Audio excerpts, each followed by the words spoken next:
Assalomu alaykum. Kecha jahonda sodir bo'lgan asosiy voqea hodisalar haqida odatdagidek kundalik xabarnomamizda.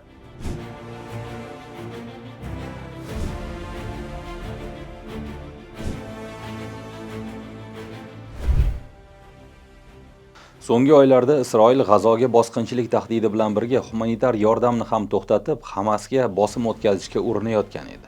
Endilikda Isroil bu siyosatdan burilish qilib, bir nechta oziq-ovqat yuk mashinalari sektorga kirishiga ruxsat berdi. Bu o'zgarishlar Isroil rahbariyati ichidagi strategik kelishmovchiliklarni aks ettiradi. O'ta o'ng bosh vazir Netanyahu Tramp ma'muriyati boshchiligidagi xalqaro hamkorlarning humanitar falokat haqidagi xavotirlarga nisbatan muvozanat saqlashga harakat qilmoqda. Netanyahu idorasiga ko'ra, yangi mexanizm ishlab chiqilgunga qadar humanitar yordam G'azo sektoriga odatiy kanallar orqali yetkazilishi kerak bo'ladi. Shu bilan birga Isroil endi ular Hamas a'zolari qo'liga tushmasligi uchun choralar ko'rishga va'da berdi. AQShning Isroildagi sobiq elchisi Daniel Shapiro Netanyahu har doimgidek vaqtdan yutishga urinmoqda va qaror qabul qilishdan qochyapti degan. Unga ko'ra, Isroil harbiy rahbarlari G'azoni to'liq egallab olish rejalarini uzoq muddatda amalga oshirishi mumkin emas deb hisoblaydi.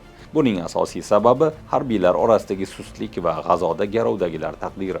Shuningdek, Isroil Hamas bilan o't ochishni to'xtatish bo'yicha yangi muzokaralarni kutmoqda. Tramp ma'muriyati tarafidan bosim kuchaygan, Hamas esa doimiy sulh evaziga garovdagilarni ozod qilishga tayyor. Netanyahu video murojaatda humanitar yordam ham aslida o'zi uchun foydali ekanligiga ishora qilgan. Ocharchilikka yo'l qo'yish mumkin emas, na haqiqatda, na diplomatik nuqtai nazardan. Aks holda ocharchilik tasvirlari tufayli bizga xalqaro qo'llab-quvvatlov bo'lmaydi va biz g'alabaga erisha olmaymiz degan u.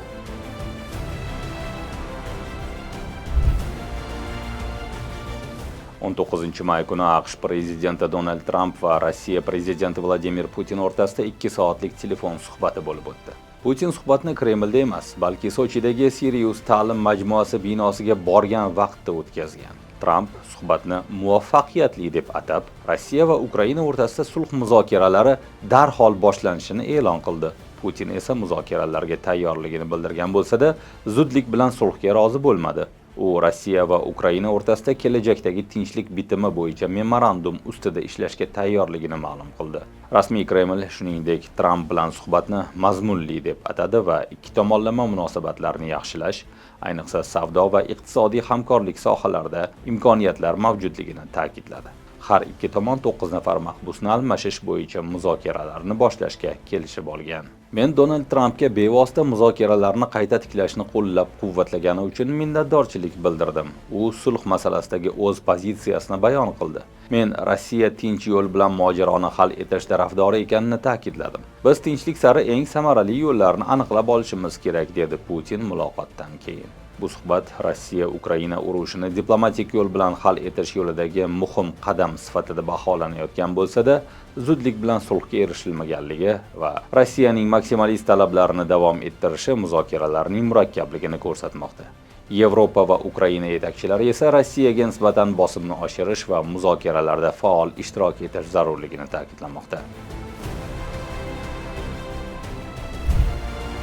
19-may kuni Britaniya bosh vaziri Keir Starmer, Fransiya prezidenti Emmanuel Macron va Kanada bosh vaziri Mark Carney Isroilning G'azo harakatlarini qoralab qo'shma bayonot e'lon qildi. Ular Isroilning humanitar yordamni to'sib qo'yishi va ayrim hukumat a'zolarining falastinliklarni majburan ko'chirish haqidagi tahdidlarini xalqaro huquqqa zid deb atadi. Agar Isroil harbiy hujumlarni to'xtatmasa va yordamni cheklashni tugatmasa, biz aniq choralar ko'ramiz, deyiladi qo'shma bayonotda. Ular shuningdek Britaniya, Fransiya va Kanada Falastin davlatini tan olishga tayyor ekanliklarini bildirgan hamda bu orqali ikki davlat yechimiga hissa qo'shmoqchi ekanliklarini ta'kidlashdi. Bundan tashqari Fransiya, Germaniya, Italiya, Britaniya kabi Yevroittifoqning 20 dan ortiq davlatlari tashqi ishlar vazirlari alohida bayonot bilan chiqdi. Ular Isroildan G'azoga yordamni to'liq tiklashni va Birlashgan Millatlar Tashkiloti hamda humanitar tashkilotlarga mustaqil va xolis tarzda insonlarni qutqarish imkoniyatini berishni talab qilgan.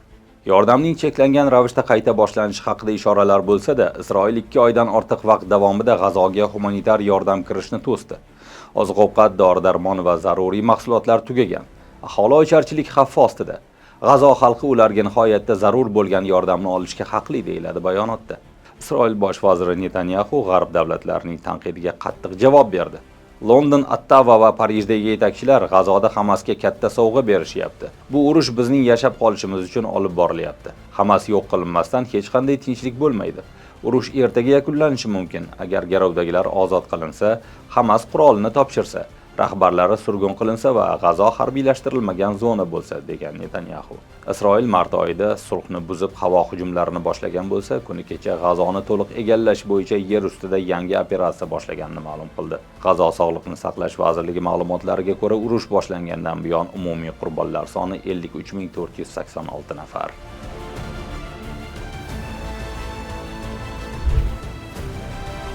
Vizasiz tartibda Rossiyaga boradigan chet el fuqarolari, jumladan o'zbekistonliklar ham chegarada QR kod ko'rsatishlari kerak bo'ladi. Tartib joriy yil 30-iyunidan amalda bo'ladi. Bu haqda O'zbekistonning Rossiyadagi elchixonasi konsullik bo'limi xabar berdi. QR kod Gosuslugi.ru ID mobil ilovasi orqali olinadi. Buning uchun ilovada ro'yxatdan o'tib, shaxsiy kabinet yaratish, so'ng fotosurat va shaxsiy ma'lumotlar yuklab, Rossiyada bo'lish muddatini ko'rsatish lozim.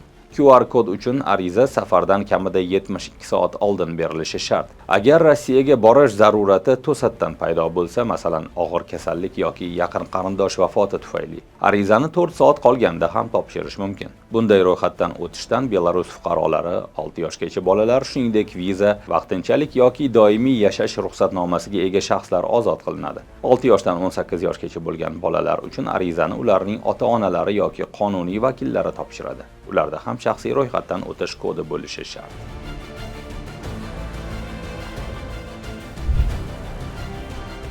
Telegram asoschisi Pavel Durov G'arbiy Yevropa davlatlaridan birining prezidentlik saylovlarining ikkinchi bosqichi bo'lib o'tgan Ruminiyada konservativ ovozlarni o'chirish haqidagi iltimosini rad etganini aytdi. G'arbiy Yevropa hukumatı, o'ylab ko'ring qaysi biri, bugungi prezidentlik saylovlari oldidan Ruminiyadagi konservativ ovozlarni o'chirishni Telegramdan so'radi. Men qat'iyan rad etdim. Telegram ruminiyalik foydalanuvchilarning erkinliklarini cheklamaydi va ularning siyosiy kanallarini bloklamaydi, deb yozdi messenger yaratuvchisi o'zining Telegram kanalida. Durov qaysi hukumat haqida gapirayotganiga aniqlik kiritmadi, biroq o'ylab ko'ring qaysi biri so'zlarini baget shaklidagi emoji bilan tasvirladi. Buni Fransiyaga ishora sifatida talqin qilish mumkin. Keyinchalik tadbirkorning aytishicha, shu yilning bahorida u Fransiya tashqi razvedka bosh boshqarmasi boshlig'i Nicolas Lernerning saylovlar oldidan Ruminiyada konservativ ovozlarni taqiqlash haqidagi iltimosini rad etgan. Demokratiyani yo'q qilish orqali demokratiyani himoya qilish mumkin emas. Saylovlarga aralashish orqali saylov aralashuviga qarshi kurasha olmaysiz. Sizda so'z erkinligi va adolatli saylovlar yoki bor yoki yo'q. Ruminiya xalqi esa ikkalasiga ham munosib, deya ta'kidladi Durov. Bugunchalik bizda shu. Ko'rishguncha.